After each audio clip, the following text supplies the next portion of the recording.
새로운 어떤 시대가 온다고 합니다. 첫 번째 하나는 AI 시대가 오고 또 그 다음 시대로 영성의 시대가 온다는 것이죠. 근데 이 영성의 시대에는 주도적인 역할을 하는 사람이 있죠. 우리가 AI 시대에는 AI가 중심이 됩니다. 사람 중심이 아니고.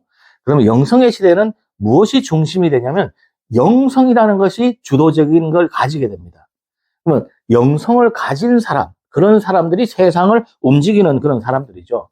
영성을 가졌다는 건 어떤 것일까요? 그것은 신령한 힘을 가졌다 이런 거예요. 또 신령한 힘이란 무엇이냐? 어떻게 보면 신이 가지고 있는 품성을 가졌다 이런 얘기예요. 신이 가지고 있는 성질을 가졌다 이런 얘기입니다. 그럼 신이 가졌다는 것은 어떤 것일까요? 그건 제가 볼 땐 첫 번째, 신은 결국 이 세상이 전체 주인으로 사는 삶을 살게 되는 거예요. 그러니까 이 세상의 주인으로 사는 사람과 이 세상의 하나의 참여자로 사는 사람과 이 세상의 일원으로 사는 사람은 달라요. 그래서 주인으로 산다는 것은 뭐예요? 내가 주인으로 사니까 근심 염려가 없어요. 주인이 뭐 큰 저희가 있겠어. 그죠? 일단 근심 염려가 없는 그런 삶을 살 수가 있다. 그 다음에 주인으로서 하인들이 이렇게 보는 거 전체를 바라보면 뭐 그냥 그대로 바라보면 돼요. 나쁘다, 좋다, 이런 게 없죠. 다시 쉽게 말씀드리면, 있는 그대로 세상을 바라본다, 이게요. 다시 말씀드리면, 기독교로 보면, 선과 악으로 바라보지 않는다, 이런 얘기입니다. 또 세상을 바라볼 때 비교하지 않는다, 이런 얘기예요. 그러한 삶을 사는 사람들이 어떤 사람들이요? 의식이 높은 사람들이에요. 불교적으로 보면 어때요? 불이라고 그래요.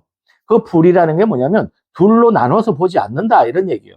둘로 나눠서 보지 않으니까 어때요? 대립관계가 성립되지 않는 거죠. 있는 그대로를 바라보는 거죠.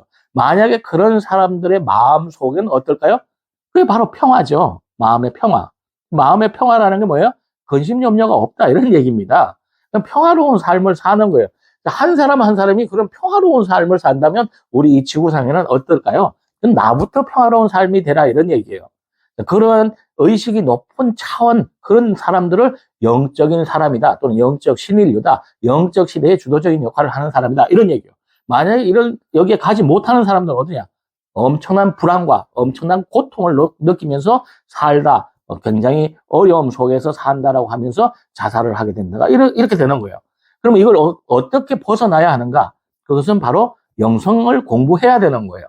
그러니까 영성이 무엇인지, 영성이 어떻게 해야 내가 영성적인 사람으로 살아갈 수 있는지, 또는 이 세상이 영적 사회에서 어떤 사회로 바뀌어질 것인지, 이런 것들을 미리 생각해보고 거기에 맞춰서 삶 자체를 바꿔야 된다는 겁니다. 내 삶을 바꿔야 되기 때문에 고통스럽고 힘든 거예요.